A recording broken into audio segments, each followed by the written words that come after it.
고발사주 의혹을 수사하고 있는 공수처가 오늘 손준성 검사를 다시 불렀습니다.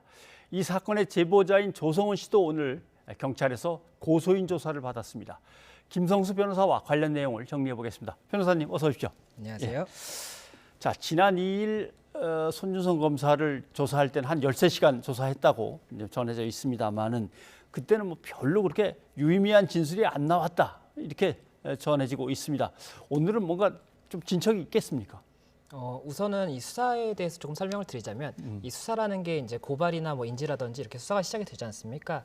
그러면 이 피의자를 바로 부르는 것이 아니라 주변에 뭐 물증이라든지 아니면 참고인들 이런 사람들을 불러서 전체적인 틀을 잡고 그리고 나서 이제 피의자를 한번 불러봅니다. 그래서 이 피의자가 혐의를 인정을 한다고 하면 거기서 이제 수사가 인정을 했으니까 바로 뭐 기소가 된다든지 이렇게 되는 것인데 부인을 하는 경우에는 일단은 이런 질문들을 다 준비해 놓은 것들이 있지 않습니까? 이 질문들에 대해서 답을 받아보고 그리고 이 답에 대해서 뭐 이 부분을 또 부인할 부분이라든지 보충할 부분이라든지 이런 것들이 있다 그러면 추가적인 물증이나 이런 조사를 통해서 확보를 한 다음에 다시 한번 부르게 되는 거거든요. 이 수사라는 게 그렇기 때문에 처음에 부인을 하는 피의자에 대해서는 큰 틀을 잡는 것이고 두 번째 조사에서 이제 조금 더 세세하게 들어간다 이렇게 볼 수가 있기 때문에 그리고 이 처음에 큰 틀을 잡는 것이 중요한 부분이 처음에 한번 부인을 했던 부분이 있다라고 한다면 이후에 세세하게 들어갈 때는 이 부분 모순되게 말을 할 수가 없어요.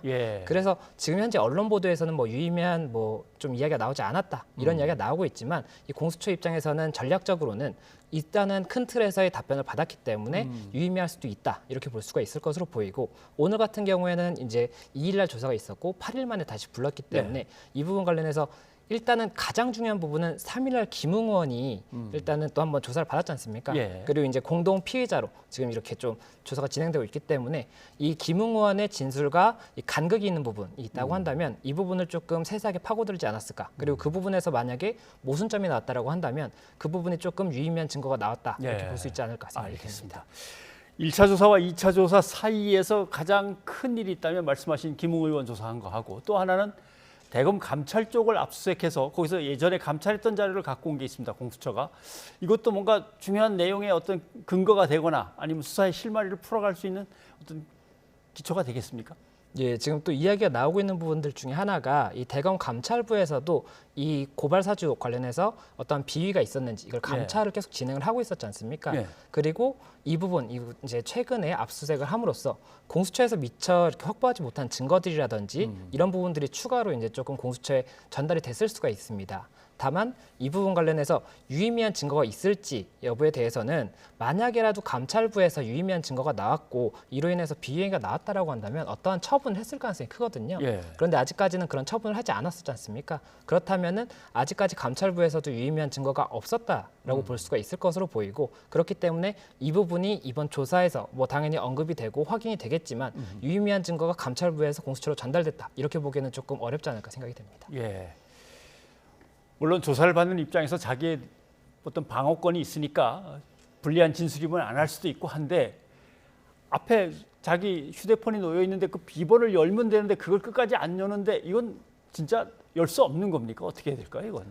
이게 최근에 이제 이런 좀 유명한 형사사건 같은 경우를 보면은 다 이 핸드폰 비밀번호가 굉장히 조금 쟁점이 되거든요. 그런데 이 안드로이드 폰, 뭐 저희가 쓰는 뭐 갤럭시라든지 이런 것들은 비밀번호를 이야기하지 않는다고 하더라도 이 전자적으로 풀 수가 있어요. 그래서 이제 핸드폰 내용에 접근을 할 수가 있는데 이 다른 이제 해외에서 이 핸드폰 같은 경우에는 이게 암호를 모르면 국내에서는 이걸 풀 수 있는 기술이 없습니다. 그렇다 보니까는 이걸 풀지 않으면 이 핸드폰 내에 있는 정보에 접근을 할 수가 없고 그렇다 보면 수사가 진척이 안 되는 부분이 생길 수가 있거든요. 그래서 문제가 되는 것인데 이게 또 뭐가 문제냐면 만약에 핸드폰을 숨겼다든지 아니면은 없앴다 이렇게 된다면 증거인멸의 우려를 이유로 해서 구속영장이 발부가 된다든지 이런 사유가 될 수가 있는데 핸드폰 자체는 제출이 됐지 않습니까? 그럼 이 핸드폰이 없어지진 않을 거거든요. 비밀번호를 말해주지 않는다고 하더라도. 그래서 뭐 구속영장 발부나 이런 게 쟁점이 안 되기 때문에 결국에는 이 부분 어떠한 불이익을 주기는 조금 부적절할 수 있는 뭐 이제 좀 인권의 문제가 생길 수가 있는 거지 않습니까? 그렇다 보니까는 계속해서 이제 이게 쟁점이 되고 있고 이번 같은 경우에도 비밀번호 알려주지 않아서 좀 진행이 안 되고 있다고 하는데 이게 다른 사람도 아니고 검사이다 보니까 그러면 검찰에서도 만약에 피해자가 이렇게 한다 그러면 굉장히 조금 불이익을 주려고 생각을 할 수 있는 부분이거든요. 그런데 그럼에도 불구하고 검사가 이걸 안 하고 있다는 것은 조금 부적절하다 이런 이야기가 나올 수밖에 없는 것 같습니다. 알겠습니다. 근데 이 이제 손준성 검사는 지금 판사 사찰 의혹과 관련해서도 이 고발당한 게 있습니다. 오늘 같이 불렀을 때 두 가지를 다 물어볼 수가 있나요? 아니면 별건이 돼버리나요? 이렇게 되면? 이 판사 사찰 의혹 같은 경우에 이제 최근에 윤석열 총장에 대해서 고발이 됐던 게 이제 입건이 됐다고 10월 22일에 예. 이제 이 통지가 됐다고 알려져 있고, 이 손준성 검사 같은 경우에는 정말 그 이후에 이제 추가로 피의자로 이제 고발이 됐다 이렇게 이야기가 나오고 있는 것인데, 그렇다면은 아까 말씀을 드렸듯이 수사라는 것은 처음부터 피의자를 아무런 뭐 이런 정보도 없이 부르는 것이 아니라 예. 주변의 이런 내용들을 확인을 한 다음에 아 이런 걸 좀 질문을 해봐야겠다 이렇게 확정을 한 다음에 부르게 되는 거기 때문에 예. 통상적으로는 오늘 같은 경우에는 우선은 판사사찰 의혹에 대해서는 언급을 안 할 가능성은 높습니다. 다만 이 판사사찰 의혹 같은 경우에 관련 민사 사건이라든지 뭐 감찰 사건 이런 부분들에서도 어느 정도의 자료는 모여 있었기 때문에 이 부분을 빨리 분석을 했다라고 한다면 공수처에서 질문을 해볼 수가 있겠지만 예. 원칙적으로는 이 지금 현재 진행 중인 사건에 관련해서 이제 소환이 됐던 거기 때문에 이 진행 중인 사건에 대해서만 질문할 가능성이 굉장히 높습니다. 네, 알겠습니다. 아무튼 고발 사주 의혹 사건의 이제 최초 제보자인 조성은 씨 같은 경우는 윤석열 후보하고 국민의힘 의원들 해서 6명을 명예훼손으로 이제 고발을 또 고소를 했습니다. 그건 아마 자신에 대해서 허위 사실을 은폐하고 모욕을 줬다라고 하는 얘기인 것 같은데, 오늘 고소인 조사를 받았는데 한번 경찰에서 어떤 얘기를 했는지 한번 잠깐 들어보시죠.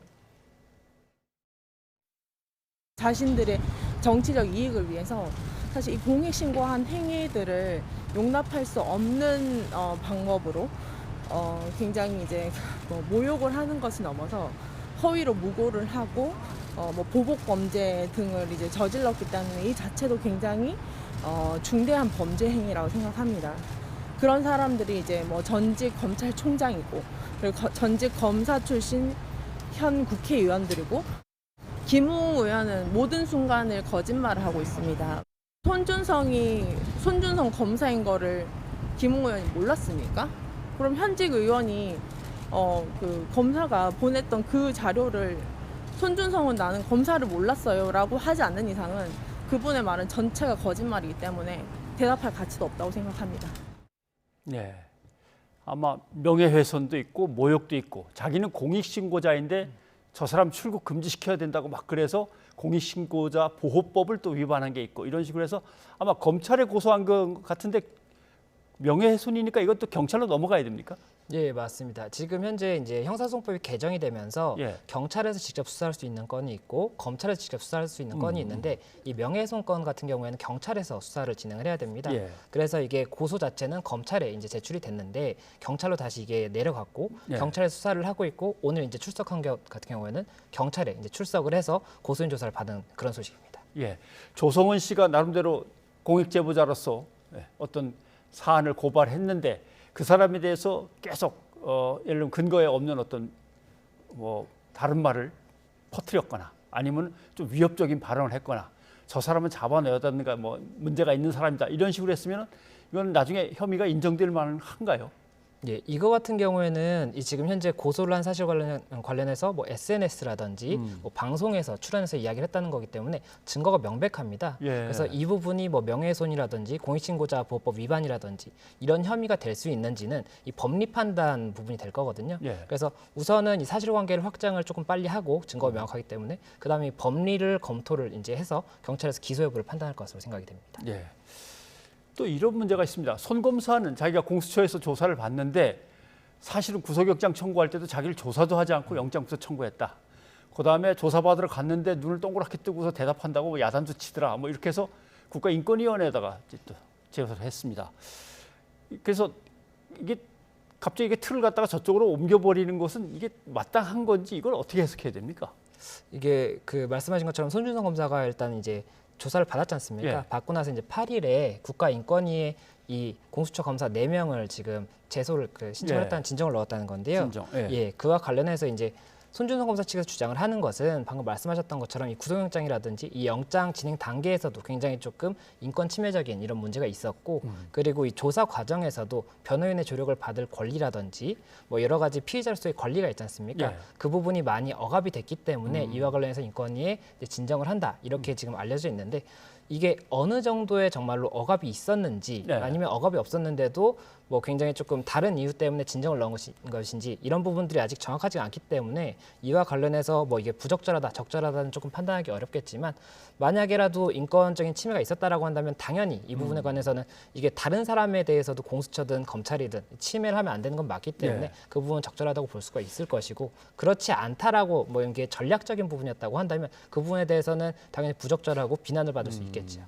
사실 공수처 검사가 몇 명 안 되기 때문에 그 검사들이 또 수사를 계속 해야 되는데 공수처 검사들이 그러면 좀 압박을 받게 됩니까? 심리적으로?